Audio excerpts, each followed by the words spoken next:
নিবন্ধনের শর্তগুলো আরও সহজ করা উচিত বলে মনে করছেন শর্ত পূরণে ব্যর্থ হওয়া রাজনৈতিক দলগুলো।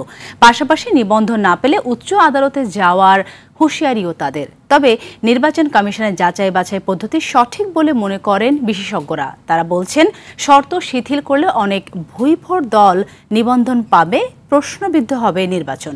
আতিকা রহমানের রিপোর্ট।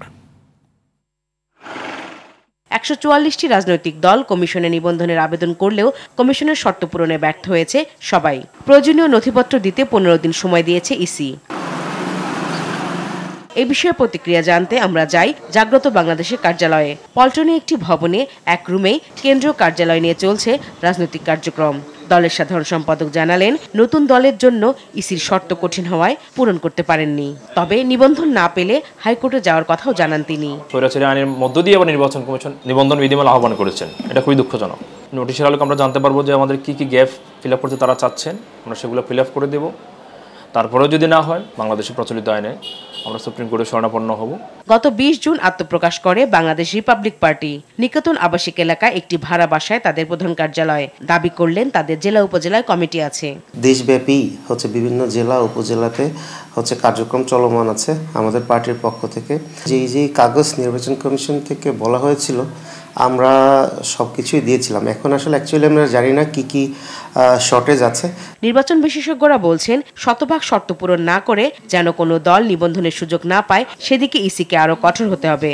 স্বচ্ছভাবে নির্বাচন কমিশন এই নিবন্ধনগুলি দেয়, তাহলে দেখা যাবে বেশিরভাগই বাদ পড়ে গেছে। তাদের এখানে কোনো দল মত কোনো কিছু দেখলে হবে না, তাদের একমাত্র দেখতে হবে যে এই দলগুলি যারা নিবন্ধন চাইছে রিকোয়ারমেন্টস যেগুলি আছে সেগুলি সম্পূর্ণভাবে তারা ফুলফিল করতে পারছে কিনা। ভুইফোড় দল ভোটের সুষ্ঠু পরিবেশ নষ্ট করবে এবং কমিশনের অর্থের অপচয় করবে বলেও মত এই বিশেষজ্ঞের।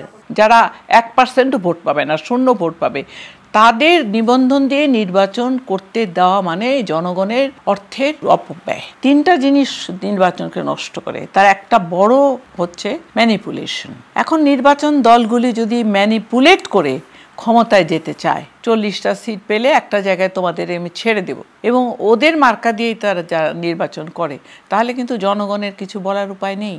সেখানে ভোটারদের সচেতন হতে হবে। গ্রহণযোগ্য ভোটের ক্ষেত্রে রাজনৈতিক দলগুলোর কার্যক্রম এবং জবাবদিহিতা তৈরি করতে ভোটারদের সচেতন হওয়ার আহ্বান বিশেষজ্ঞদের।